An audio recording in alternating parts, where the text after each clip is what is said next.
Audiolivro O Campo. Lynne McTaggart. Terceira parte. Entrando em contato com o campo. O século passado foi a era atômica, mas este poderá muito bem ser a era do ponto zero. Hal Puthoff. Capítulo 10. O campo que cura. Puthoff, Brault e os outros cientistas tinham sido deixados com algo imponderável: a utilidade suprema dos efeitos não locais que eles haviam observado. As pesquisas deles sugeriam uma série de elegantes ideias metafísicas a respeito do homem e de sua relação com o mundo, mas várias considerações de ordem prática haviam ficado sem resposta. Até que ponto a intenção era poderosa enquanto força, e exatamente quanto a coerência da consciência individual era contagiante? Poderíamos de fato utilizar o campo para controlar nossa saúde, e até mesmo curar outras pessoas?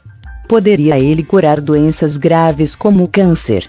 A coerência da consciência humana era responsável pela psiconeuroimunologia, o efeito de cura da mente sobre o corpo.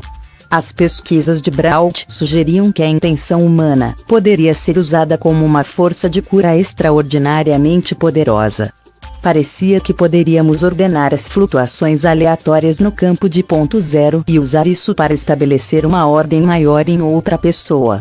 Com esse tipo de capacidade, uma pessoa deveria ser capaz de agir como um canal de cura, possibilitando que o campo realinhasse a estrutura de outra pessoa. Fritz Popp acreditava que a consciência humana poderia agir como um lembrete para restabelecer a coerência de outra pessoa. Se os efeitos não locais podiam ser orientados para curar alguém, uma disciplina como a cura à distância deveria funcionar.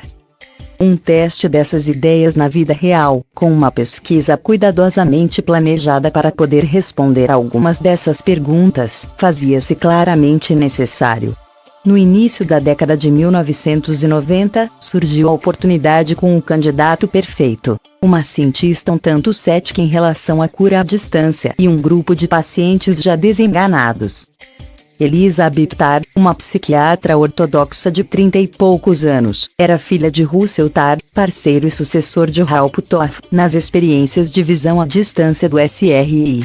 Elizabeth era uma híbrida curiosa, atraída pelas possibilidades sugeridas pelo trabalho de visão à distância do pai, no SRI, mas também tolhida pelo rigor de sua prática científica. Na época, fora convidada para atuar como diretora do Instituto de Pesquisas Complementares do California Pacific Medical Center, em decorrência do trabalho de visão à distância que ela fizera com o pai. Uma de suas tarefas era estudar formalmente os tratamentos oferecidos pela clínica, que se baseavam em grande medida na medicina alternativa. Com frequência ela parecia estar oscilando entre os dois campos, querendo que a ciência abraçasse e estudasse o milagroso, e desejando que a medicina alternativa fosse mais científica. Diferentes aspectos da vida dela começaram a convergir. Ela recebera um telefonema de uma amiga, Hela Hamid, que informou estar com câncer de mama. Hela entrara na vida de Elizabeth por intermédio de seu pai, que acidentalmente descobrira em Hela uma fotógrafa, um de seus mais talentosos observadores à distância. Hela telefonara para perguntar se Elizabeth tinha alguma informação segura de que terapias alternativas como a cura à distância, que era parecida com a visão à distância, poderiam ajudar a curar o câncer de mama. Na década de 1980, no auge da epidemia de AIDS, quando um diagnóstico de HIV era praticamente uma sentença de morte, Elizabeth escolhera um especialista em São Francisco, o epicentro da epidemia nos Estados Unidos. Na ocasião em que ela telefonou, o assunto mais quente nos círculos médicos da Califórnia era psiconeuroimunologia. Os pacientes haviam começado a comparecer em massa a palestras apresentadas por entusiastas do corpo-mente, como Louise Hay, ou a seminários sobre visualização e poder da imaginação. A própria Elizabeth andara se aventurando em algumas experiências com a medicina corpo-mente, sem dúvida por não ter muito mais a oferecer aos pacientes com AIDS em estágio avançado, embora fosse profundamente cética com relação à abordagem de Puthoff. Uma das primeiras experiências dela revelou que a terapia em grupo era tão eficiente quanto o Prozac para tratar a depressão nos pacientes com AIDS. Ela também havia lido a respeito do trabalho de David Spiegel, da Stanford Medical School, que demonstrava que a terapia em grupo aumentava consideravelmente a expectativa de vida das mulheres com câncer de mama. Em seu coração lógico e pragmático, Elizabeth desconfiava que o efeito era uma combinação de esperança e pensamento fantasioso, e talvez uma certa confiança gerada pelo apoio do grupo. Os pacientes podiam estar em melhores condições psicológicas, mas a contagem das suas células T, com certeza não estava melhorando. Ainda assim, ela alimentava um resquício de dúvida, possivelmente oriundo dos anos que passara observando o trabalho do pai, de visão à distância, no SRI. O sucesso que ela alcançara era um forte argumento a favor da existência de algum tipo de conexão extrasensorial entre as pessoas, e um campo que ligava todas as coisas. A própria Elizabeth muitas vezes se perguntava se alguém poderia usar a habilidade especial observada na visão à distância para outra coisa além de espionar os soviéticos ou prever o resultado de um páreo no hipódromo, como ela própria fizera certa vez. Foi então que, em 1995, Elizabeth recebeu um telefonema de Fred Saitcher. Ele era psicólogo, pesquisador e administrador hospitalar aposentado. Saitcher fora encaminhado para Marilyn Schlitz, amiga de Elizabeth, ex-colaboradora de Brault, e então diretora do Institute of Noetic Sciences, a organização com sede em Sausalito, que Edgar Mitchell fundara muitos anos antes. Saitcher tinha agora, finalmente, todo o tempo do mundo para investigar algo que sempre o fascinara. No período em que exercera a função de administrador hospitalar, sempre fora um pouco filântropo. Por sugestão de Schlitz, procurou Elizabeth e perguntou se ela estaria interessada em trabalhar com ele em uma pesquisa sobre a cura à distância. Devido à sua formação especial, Elizabeth era uma escolha natural para chefiar a pesquisa. Elizabeth não tinha muita experiência com rezas.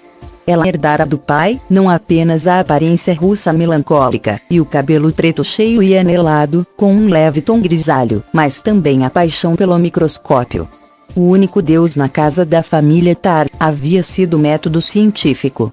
Tarr havia transmitido para a filha o sentimento de se emocionar com a ciência e sua capacidade de responder às grandes questões. Assim como o pai tinha escolhido descobrir como o mundo funciona, a filha tinha decidido desvendar o funcionamento da mente humana. Aos 13 anos de idade, ela até mesmo deu um jeito de trabalhar no laboratório de pesquisas cerebrais de Cowpridon, na Universidade de Stanford, examinando as diferenças entre as atividades dos hemisférios esquerdo e direito do cérebro, antes de optar por um programa de curso ortodoxo de psiquiatria em Stanford. Não obstante, Elizabeth ficara bastante impressionada com a Academia de Ciência Soviética durante uma visita que fizera com o pai à instituição, e com o fato de que as experiências de parapsicologia em laboratório podiam ser conduzidas de maneira tão aberta pelos pesquisadores. Na Rússia oficialmente ateísta, existiam apenas duas categorias de crença. Algo era ou não verdadeiro. Nos Estados Unidos, havia uma terceira categoria, a religião, que colocava algumas coisas além do alcance da investigação científica. Tudo que os cientistas não conseguiam explicar, tudo que estava associado ou às preces ou à paranormalidade, o território do trabalho do pai dela, parecia se encaixar nessa terceira categoria. Depois que a coisa era inserida nesta, era oficialmente declarada proibida. O pai de Elizabeth construirá a reputação dele, desenvolvendo experiências impecáveis, e ele ensinar a filha a respeitar a importância da experimentação incontestável e bem controlada. Elizabeth cresceu acreditando que todo e qualquer tipo de efeito podia ser quantificado, desde que a experiência fosse definida para levar em conta as variáveis. Na verdade, tanto Puthoff quanto Tarr haviam demonstrado que a experiência bem estruturada poderia até mesmo demonstrar o milagroso. O resultado era uma verdade indiscutível, independentemente do fato de violar todas as expectativas do pesquisador. Todas as experiências eficientes funcionam. O problema é que podemos simplesmente não gostar das conclusões. Enquanto Tar, o pai, mudava o modo dele de pensar e passava a abraçar certas ideias espirituais, Elizabeth continuou a ser fria e racionalista. Ainda assim, ao longo de sua prática ortodoxa na psiquiatria, ela nunca esqueceu as lições do pai. A sabedoria recebida era inimiga da ciência competente. Na condição de aluna, ela procurou textos psiquiátricos empoeirados, do século XIX, antes do advento da moderna psicofarmacologia, quando os psiquiatras moravam nos sanatórios e redigiam os desvarios dos pacientes na tentativa de compreender melhor a doença deles. Tar acreditava que a verdade se encontrava em algum lugar dos dados brutos, separada do dogma da época. Elizabeth aceitou colaborar com Saitcher, embora intimamente duvidasse que a ideia dele fosse dar certo. Ela testaria a cura à distância, da maneira mais pura possível. Elizabeth a experimentaria em seus pacientes com AIDS, em estágio avançado, um grupo cujos membros estavam de tal modo desenganados, que só lhes restava ter esperança e rezar. Elizabeth iria tentar descobrir se a prece e a intenção à distância poderiam curar os casos que não tinham nenhuma esperança. Começou a esquadrinhar as evidências de cura. As pesquisas pareciam se encaixar em 3 categorias principais: tentativas de influenciar células ou enzimas isoladas, a cura de animais, plantas ou sistemas microscópicos vivos, e as pesquisas com seres humanos. Entre elas, estava todo o trabalho de Braud e Schlitz, que mostrava que as pessoas poderiam exercer uma influência em todos os tipos de processos vitais. Havia também alguns indícios interessantes que mostravam os efeitos que os seres humanos podiam exercer sobre plantas e animais. Havia até alguns trabalhos que demonstraram que os pensamentos e sentimentos, positivos ou negativos, podiam, de alguma maneira, ser transmitidos para outras coisas vivas. Na década de 1960, o biólogo Bernard Grad, da McGill University, em Montreal, um dos pioneiros da área, estava interessado em determinar se os agentes de cura psíquicos de fato transmitem energia para os pacientes. Em vez de usar humanos, Grad utilizou plantas que ele planejara fazer adoecer, mergulhando as sementes em água salgada, o que retarda o crescimento. Entretanto, antes de encharcar as sementes, Grad pediu a um agente de cura que colocasse as mãos sobre um dos recipientes com água salgada, que seria usado para um dos lotes de sementes. O outro recipiente, que não fora exposto ao agente de cura, conteria sementes remanescentes. Depois que as sementes foram mergulhadas nos 2 recipientes com água salgada, um número maior de sementes do lote que tinha sido exposto à água tratada pelo agente de cura, germinou. Grad levantou então a hipótese de que o inverso talvez também pudesse acontecer, ou seja, os sentimentos negativos talvez exercessem um efeito negativo no crescimento das plantas. Em uma pesquisa complementar, pediu a um pequeno grupo de pacientes psiquiátricos que segurassem recipientes contendo água comum que seriam novamente usados para fazer sementes germinar. Um dos pacientes, que sofria de depressão psicótica, estava visivelmente mais deprimido do que os outros. Mais tarde, quando Grad tentou estimular o desenvolvimento de sementes, usando a água cujos recipientes foram segurados pelos pacientes, a água que fora exposta ao homem deprimido, refreou o crescimento. Essa talvez seja uma boa explicação de por que algumas pessoas têm uma boa mão para plantar, enquanto outras não conseguem fazer com que nada vivo cresça. Em experiências posteriores, Grad analisou quimicamente a água, por meio da espectroscopia infravermelha, e descobriu que a água tratada pelo agente de cura apresentava pequenas mudanças na sua estrutura molecular, e uma menor ligação de hidrogênio entre as moléculas, semelhante ao que acontece quando a água é exposta a magnetos.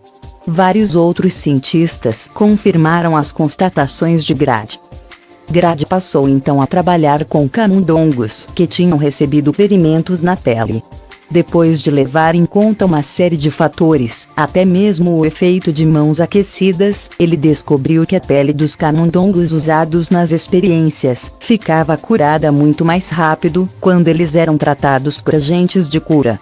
Grady também demonstrou que estes eram capazes de reduzir o crescimento de tumores cancerosos em animais de laboratório. Os que tinham tumores e não recebiam o tratamento de cura morriam mais depressa.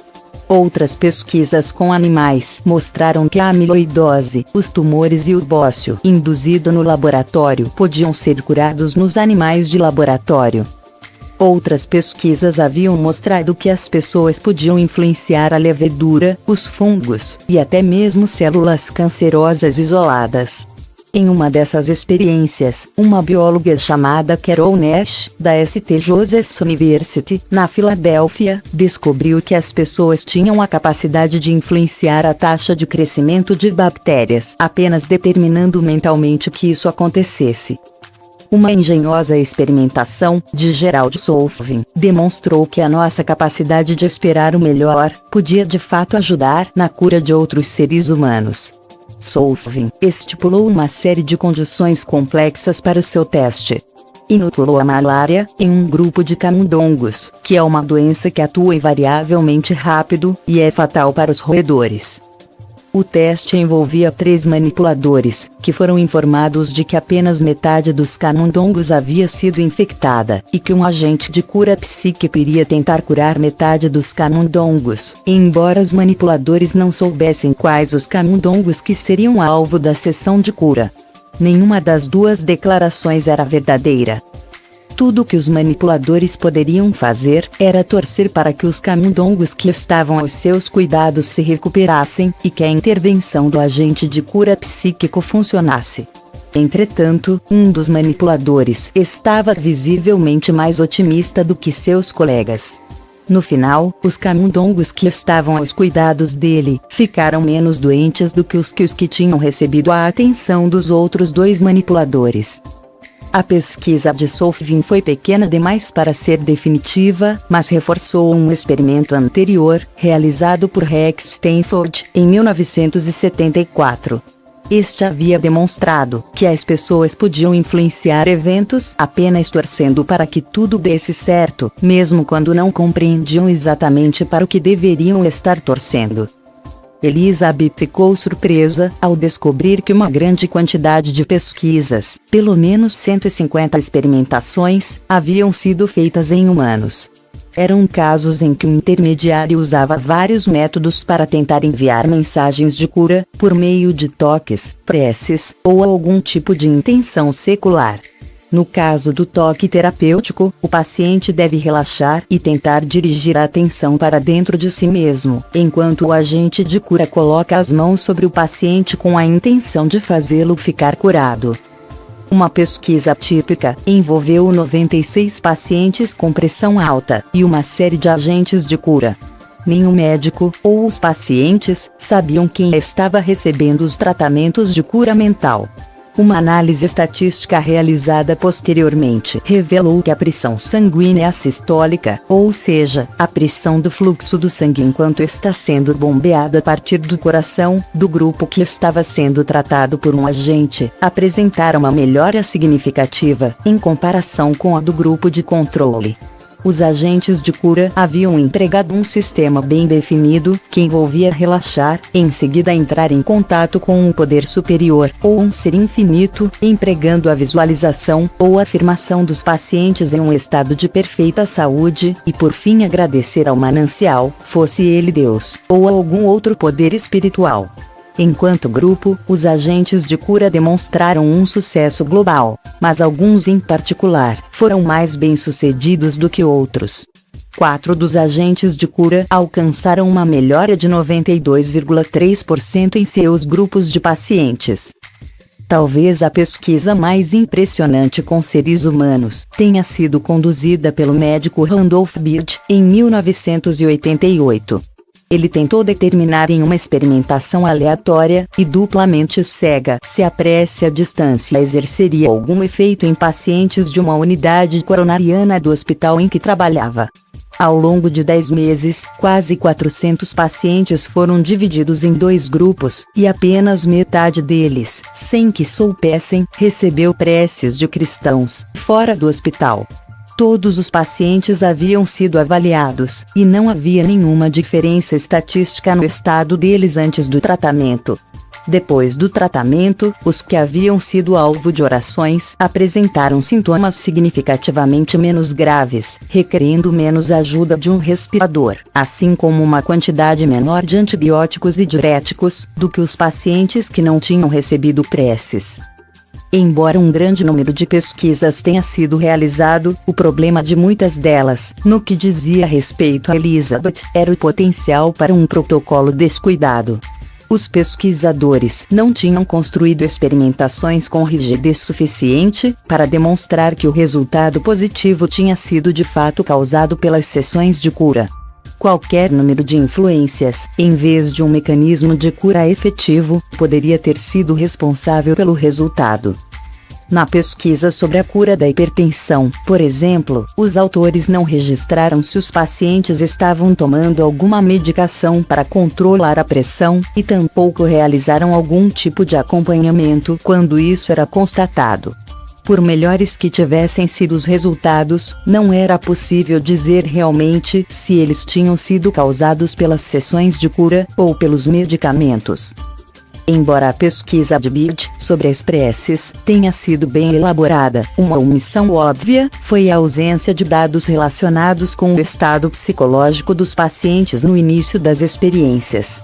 Como é sabido que fatores psicológicos podem influenciar na recuperação depois de várias doenças, em particular no caso da cirurgia cardíaca, pode ter acontecido que um número desproporcional de pacientes com uma mentalidade positiva tenha ido parar no grupo que foi submetido às sessões de cura. Para demonstrar que eram as sessões de cura que efetivamente faziam os pacientes melhorarem, era vital filtrar quaisquer efeitos que pudessem ter sido produzidos por outras causas. Até mesmo a expectativa humana poderia distorcer os resultados. Era preciso controlar os efeitos da esperança, ou de fatores como o relaxamento, no resultado das experimentações. Afagar os animais ou manusear o conteúdo de placas de Petri poderia influir nos resultados, assim como o ato de procurar um agente de cura ou mesmo um par de mãos aquecidas. Em qualquer experimentação científica, quando estamos testando a eficácia de alguma forma de intervenção, precisamos tomar medidas para garantir que a única diferença entre o grupo de tratamento e o grupo de controle seja que um recebe o tratamento e o outro não. Isso significa igualar o máximo possível os 2 grupos, sob o aspecto da saúde, da idade, da condição socioeconômica e de quaisquer outros fatores relevantes. Se os pacientes estiverem doentes, é preciso garantir que um dos grupos não está mais doente do que o outro. Entretanto, nas pesquisas que Elizabeth leu, poucas tentativas tinham sido feitas para garantir que as populações fossem semelhantes. Também é necessário garantir que a participação em uma pesquisa e toda a atenção associada a ela não seja em si uma causa de melhora, para que possamos ter os mesmos resultados entre aqueles que foram tratados e os que não foram. Em uma pesquisa de cura à distância, com 6 semanas de duração, em pacientes que sofriam de depressão, o teste não obteve êxito. Todos os pacientes melhoraram, inclusive os do grupo de controle que não tinham sido submetidos a intenções de cura. No entanto, todos os pacientes, tanto os que foram alvo das intenções de cura, quanto os que não foram, podem ter recebido um incentivo psicológico na sessão, que talvez tenha sobrepujado qualquer efeito de cura efetivo. Todas essas considerações representavam um tremendo desafio para Elizabeth preparar um experimento.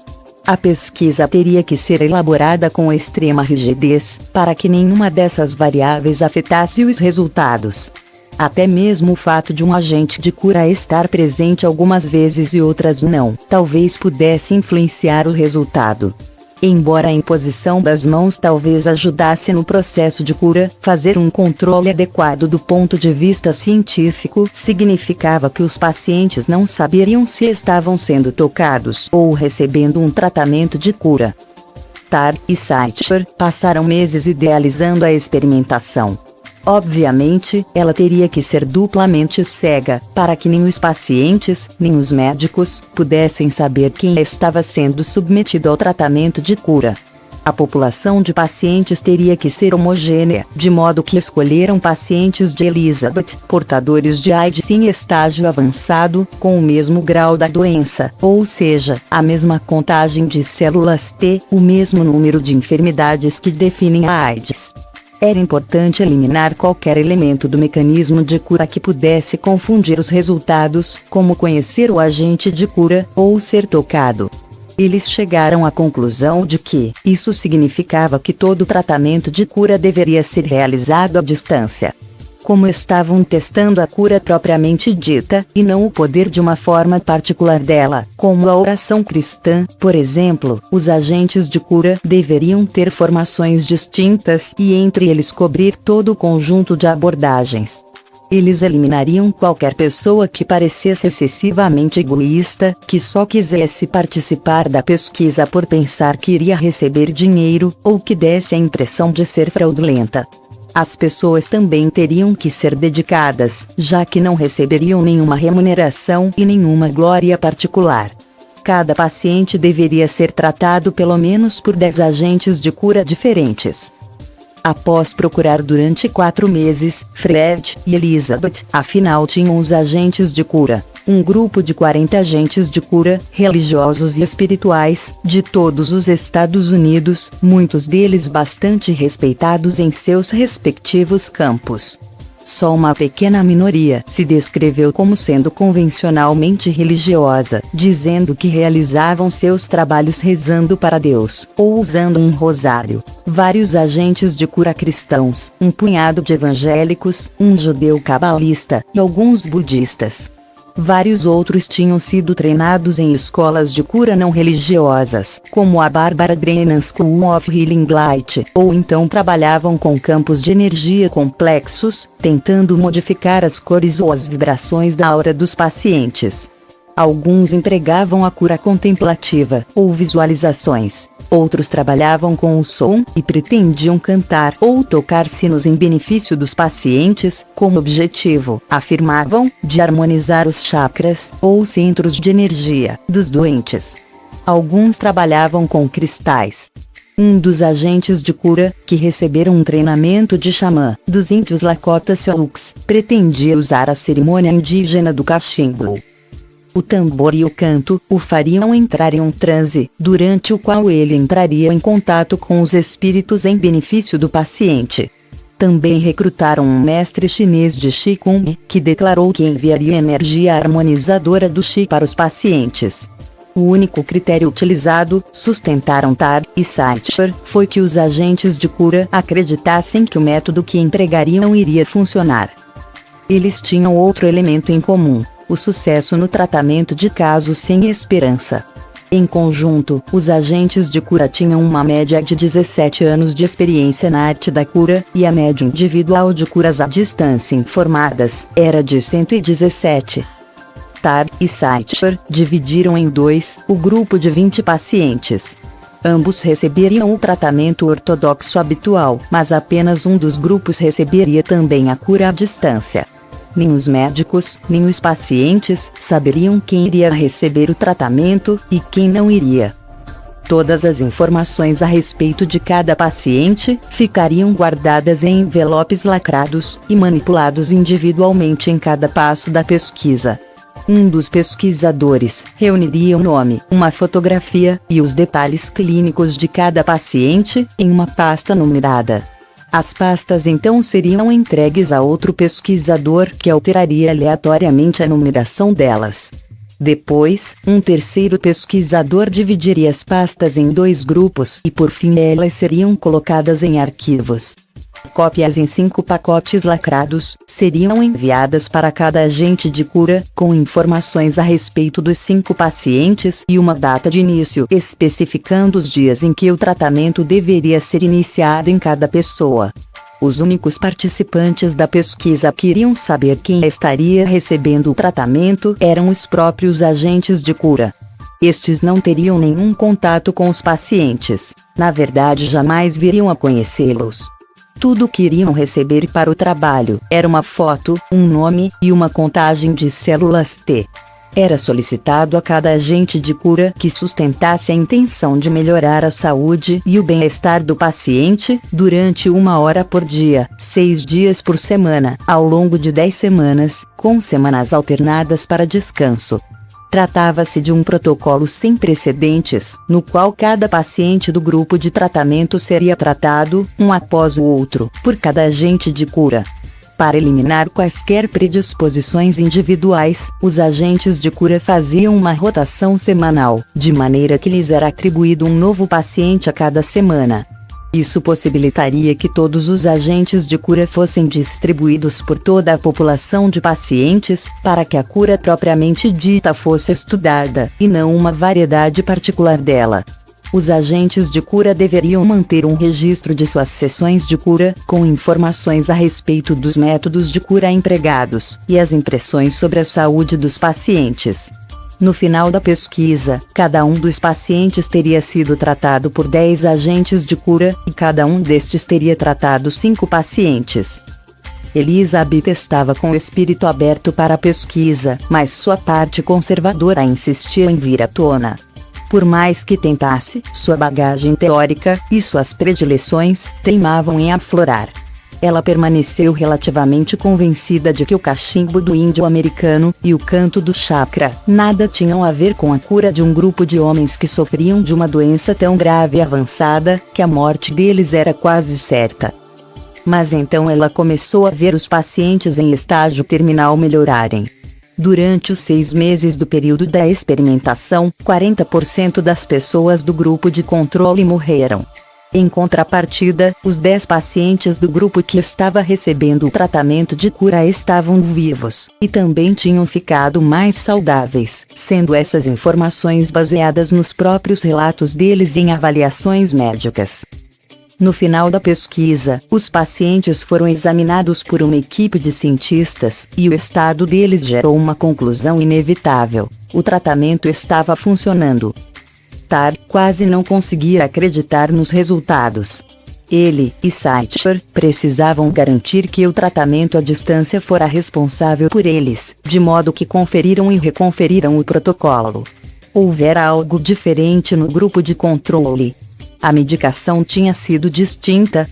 O médico ou a alimentação haviam sido diferentes. As contagens das células T tinham apresentado os mesmos resultados, e eles não eram HIV positivos havia mais tempo. Depois de reexaminar os dados, Elizabeth descobriu uma diferença que haviam deixado de verificar. Os pacientes do grupo de controle eram ligeiramente mais velhos, com uma idade média de 45 anos, enquanto no grupo que recebera o tratamento, a média era de 35. Isso não representava uma diferença enorme, apenas uma diferença de idade de 10 anos, mas poderia ter sido um fator pelo qual um número maior deles morrera. Elizabeth acompanhou os pacientes depois da pesquisa e constatou que os que haviam recebido o tratamento de cura estavam sobrevivendo melhor, independentemente da idade. Não obstante, Elizabeth e Saitcher sabiam que estavam lidando com um campo controverso e um efeito que é, à primeira vista, extremamente improvável, de modo que a ciência determina que é preciso partir do princípio de que o efeito não é real, a não ser que tenhamos absoluta certeza. O princípio da navalha de Ockham. Escolha a hipótese mais simples quando se vir diante de várias possibilidades. Elizabeth e Saitcher decidiram repetir a experiência, mas resolveram torná-la maior e controlar a idade e outros fatores que tinham anteriormente negligenciado. Os 40 pacientes escolhidos para participar estavam agora perfeitamente compatibilizados em relação à idade, ao estágio da doença e a muitas outras variáveis, até mesmo no que dizia respeito aos hábitos pessoais. O número de cigarros que fumavam, o quanto se exercitavam, as convicções religiosas, até mesmo o uso ocasional de drogas eram equivalentes. Do ponto de vista científico, eles tinham nas mãos um grupo de homens que estavam o mais próximo possível de uma perfeita compatibilização. Nessa ocasião, os inibidores de protease, a grande esperança do tratamento da AIDS, já tinham sido descobertos. Todos os pacientes receberam instruções para tomar a tripla terapia padrão para a AIDS, inibidores de protease, mais 2 antirretrovirais como AZT, e para continuar o tratamento médico em todos os outros aspectos. Como a tripla terapia parecia estar fazendo uma profunda diferença nas taxas de mortalidade dos pacientes com AIDS, Elizabeth pressupôs que, dessa vez, ninguém em nenhum dos grupos iria morrer, o que significava que ela precisava modificar o resultado que tinha em mente. Na nova pesquisa, ela estava tentando descobrir se a cura à distância poderia tornar mais lento o avanço da AIDS. Será que o tratamento poderia resultar em menos doenças que definem a AIDS, melhores níveis de células T, menos intervenções médicas e um maior bem-estar psicológico? A cautela de Elizabeth, por fim, foi recompensada. 6 meses depois, o grupo que recebeu o tratamento estava mais saudável em todos os parâmetros. Um número significativamente menor de visitas médicas, menos hospitalizações, menos dias no hospital, um número menor de doenças que definem a AIDS e uma gravidade da doença acentuadamente menor.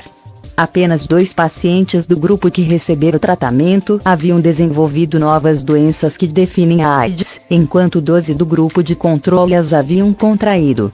E apenas 3 pacientes do grupo que receberam tratamento haviam sido hospitalizados, em comparação com 12 do grupo de controle. De acordo com testes psicológicos, o grupo que recebeu o tratamento também registrou uma melhora substancial no estado de espírito. Em 6 dos 11 indicadores médicos utilizados na avaliação dos resultados, o grupo que recebeu o tratamento de cura à distância apresentou resultados bastante melhores. Até mesmo o poder do pensamento positivo entre os pacientes foi supervisionado. Na metade da pesquisa, foi perguntado a todos os participantes se eles acreditavam estar recebendo o tratamento. Tanto no grupo que estava recebendo quanto no grupo de controle, metade achou que estava e metade achou que não. Essa divisão aleatória de opiniões positivas e negativas a respeito da cura significou que qualquer envolvimento de uma atitude mental positiva não teria afetado os resultados. Quando analisadas as convicções dos pacientes em relação a estar ou não recebendo o tratamento de cura à distância, não se correlacionaram com nada. Só no final da pesquisa, os pacientes tiveram a tendência de adivinhar corretamente que estavam no grupo de tratamento. Apenas para ter certeza, Elizabeth realizou 50 testes estatísticos para eliminar a possibilidade de que quaisquer outras variáveis nos pacientes pudessem ter contribuído para os resultados. Dessa vez, só havia o acaso. Os resultados eram incontestáveis. Independentemente do tipo de método de cura que usaram, ou da concepção deles a respeito de um ser superior, os agentes de cura estavam contribuindo de maneira acentuada para o bem-estar físico e psicológico dos pacientes. Os resultados de Ptak e Saitcher foram confirmados um ano depois, quando uma pesquisa de 12 meses, intitulada Marie Mide America Heart Institute, sobre o efeito de uma prece de intercessão para pacientes cardíacos hospitalizados, demonstrou que eles tinham menos eventos adversos e ficavam menos tempo internados, quando eram alvo de preces. Nessa pesquisa, no entanto, os intercessores não eram pessoas que tinham o dom de curar. Para se qualificar para o papel, eles simplesmente precisavam acreditar em Deus e no fato de que Ele atende, quando rezamos pedindo que cure uma pessoa que está doente. Nesse caso, todos os participantes estavam usando alguma forma de prece convencional, e quase todos eram cristãos protestantes, católicos romanos ou cristãos que não pertenciam a uma denominação específica. Foi atribuído a cada um deles um paciente pelo qual deveriam rezar. Passado um mês, os sintomas no grupo das preces tinham sido reduzidos em mais de 10%, em comparação com os que estavam recebendo o tratamento padrão, de acordo com um sistema especial de verificação que foi desenvolvido por 3 experientes cardiologistas, do Mide America Heart Institute, que avalia o progresso do paciente, de excelente a catastrófico.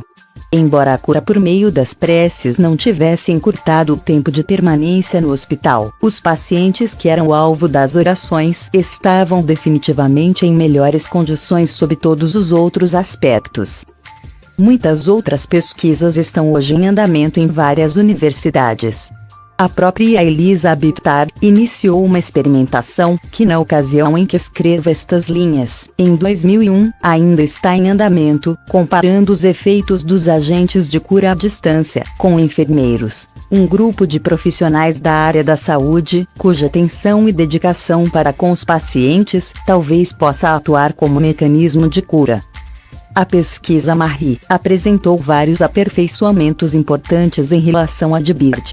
Enquanto toda a equipe médica da pesquisa de Bird tinha consciência de que uma experiência estava ocorrendo, a equipe médica da pesquisa Marie não tinha a menor ideia de que isso estava acontecendo. Os pacientes da Marie também não sabiam que estavam participando de um estudo, de modo que não seria possível a ocorrência de efeitos psicológicos. Na pesquisa de Bird, quase 1/8 dos 450 pacientes recusou-se a se envolver no estudo, o que significou que apenas aqueles que eram receptivos à ideia, ou pelo menos que não faziam objeção à ideia de ser alvo de preces, concordaram com a inclusão deles na experiência. E na pesquisa de Bird, os que estavam fazendo as preces haviam recebido uma grande quantidade de dados relacionados com os pacientes, enquanto na Marie, os cristãos não tinham praticamente nenhuma informação a respeito das pessoas para quem estavam rezando. Eles receberam instruções para rezar durante 28 dias, e ponto final. Não receberam nenhum feedback a respeito da eficácia de suas preces. Nem a pesquisa de Tag, nem a Marie demonstraram que Deus atende a preces, ou mesmo que exista. Os pesquisadores envolvidos na experiência Marie salientaram o seguinte: tudo o que observamos é que, quando pessoas fora do hospital pronunciam, ou pensam, com uma atitude de prece, o primeiro nome de pacientes hospitalizados, estes parecem ter uma experiência melhor na unidade coronariana. Na verdade, na pesquisa de Elizabeth, não pareceu fazer diferença o método utilizado, desde que o agente de cura sustentasse a intenção de que o paciente fosse curado. Invocar a Mulher-Aranha ou a figura de uma avó com o dom de curar, comum na cultura dos índios americanos, alcançava tanto êxito quanto invocar Jesus. Elizabeth começou a analisar quais os agentes de cura mais bem-sucedidos. Eles tinham usado técnicas muito diferentes. Uma agente de cura, estabelecida em Pittsburgh, e que praticava o alinhamento do fluxo, sentiu, depois de tentar trabalhar com vários pacientes, que havia um campo de energia comum em todos eles, que ela veio a considerar uma característica da energia da AIDS. Ela então se esforçou para entrar em contato com o sistema imunológico saudável desses pacientes e desprezou a energia má. Outra agente trabalhava com a cirurgia psíquica, removendo espiritualmente o vírus do corpo dos pacientes. Outra, uma cristã de santa fé, que realizava a sessão de cura diante de seu próprio altar, com imagens da Virgem Maria e de outros santos, além de muitas velas acesas, afirmou ter evocado médicos do espírito, anjos e guias. Outros, como o agente de cura cabalístico, simplesmente se concentravam em padrões de energia. Mas tudo o que eles pareciam ter em comum era a capacidade de sair do caminho. Elizabeth teve a impressão de que quase todos afirmaram ter projetado suas intenções, e depois dado um passo atrás, e se entregado a outro tipo de poder de cura, como se estivessem abrindo uma porta e permitindo a entrada de algo maior. Muitos dos que haviam sido mais eficazes tinham pedido ajuda do mundo espiritual, da consciência coletiva ou mesmo de uma figura religiosa como Jesus. Não era uma cura egoísta da parte deles, era mais como um pedido: por favor, faça com que essa pessoa fique curada. Grande parte da imagística deles tinha a ver com relaxar, liberar ou permitir a entrada do espírito, da luz ou do amor. O ser efetivo, fosse ele Jesus ou a Mulher-Aranha, parecia irrelevante.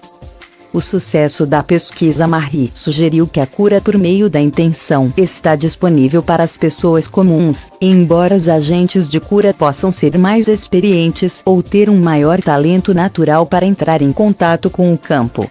No Cooper Wall Project, em Topeka, Kansas, um pesquisador, chamado Elmer Green, demonstrou que os agentes de cura experientes apresentam padrões de campo elétrico anormalmente elevados durante as sessões de cura. Em seu teste, Green encerrou os participantes em salas eletricamente isoladas, construídas de cobre, o que bloquearia a eletricidade oriunda de quaisquer outras fontes. Embora os participantes comuns apresentassem as leituras elétricas esperadas em relação à respiração ou à pulsação, os agentes de cura estavam gerando sobretensões mais elevadas do que 60 volts durante as sessões de cura, medidas por eletrômetros colocados nos próprios agentes de cura e nas quatro paredes. Gravações dos agentes de cura feitas em vídeo mostraram que essas sobretensões de voltagem não tinham nada a ver com o movimento físico. Pesquisas sobre a natureza da energia de cura dos mestres chineses do Qigong forneceram indícios da presença da emissão de fótons e de campos eletromagnéticos durante as sessões de cura. Essas repentinas sobretensões de energia podem ser a evidência física da maior coerência de um agente de cura, a capacidade de organizar sua energia quântica e transferi-la para o receptor menos organizado. A pesquisa de Elizabeth e o trabalho de William Brault deram origem a uma série de implicações profundas sobre a natureza das doenças e da cura. Sugeriram que a intenção, por si só, cura, mas que a cura também é um poder coletivo. A maneira pela qual os agentes de cura de Targ trabalharam indicaria que talvez exista uma memória coletiva do espírito de cura, que poderia ser reunida como uma energia medicinal. Nesse modelo, a doença pode ser curada por meio de um tipo de memória coletiva. As informações no campo ajudam a manter saudáveis os que estão vivos. Pode até ser que a saúde e a doença das pessoas sejam, de certo modo, coletivas. Certas epidemias talvez atinjam as sociedades como uma manifestação física de um tipo de histeria energética. Se a intenção cria saúde, ou seja, uma ordem aprimorada, em outra pessoa, isso sugeriria que a doença é um distúrbio das flutuações quânticas do indivíduo.